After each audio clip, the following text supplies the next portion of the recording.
13 minutes before the top of the hour, let's talk politics. Let's go out to California. Darrell Issa is retiring from Congress, and there are a number of people who would love to have his seat. That's right. And I was reading my weekly edition of Cosmopolitan. Oh. And I'm a subscriber in case you usually didn't know. Comes over the weekend, doesn't it? Sorry. We came across a comment from one of the Democratic opponents who wants to have that seat. Sarah Jacobs? Sarah Jacobs, 29-year-old Democrat running to replace him, and was quoted in this article during a speech she gave as referring to her opponent as this. I think we have a full screen of what she said.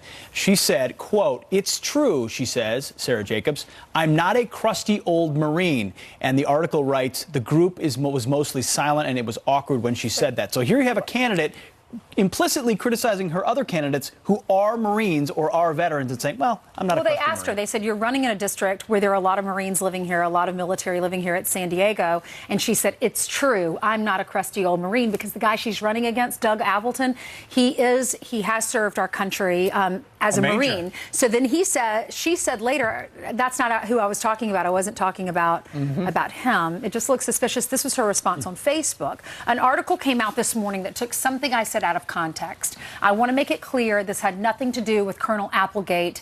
He was never mentioned, and I have nothing but respect for his military service. Well, of course, that is what you would say after you would say something like that earlier, but there was apparently one other political strategist from another campaign who heard that and goes, quote, "That is a devastating error." That's right. The article describes Sarah Jacobs as a Bitmoji using America's top model loving candidate, sort of the next generation. I think if you're going to be the next generation candidate, it's important to remember the previous generations and what they did for you, especially if they were a colonel in the military. So if you're running for office, you have to be very careful of everything you say. And clearly, is that how she really feels about the men and women that serve our country? I don't know. It just doesn't look good for her. It doesn't. All right. Meanwhile, still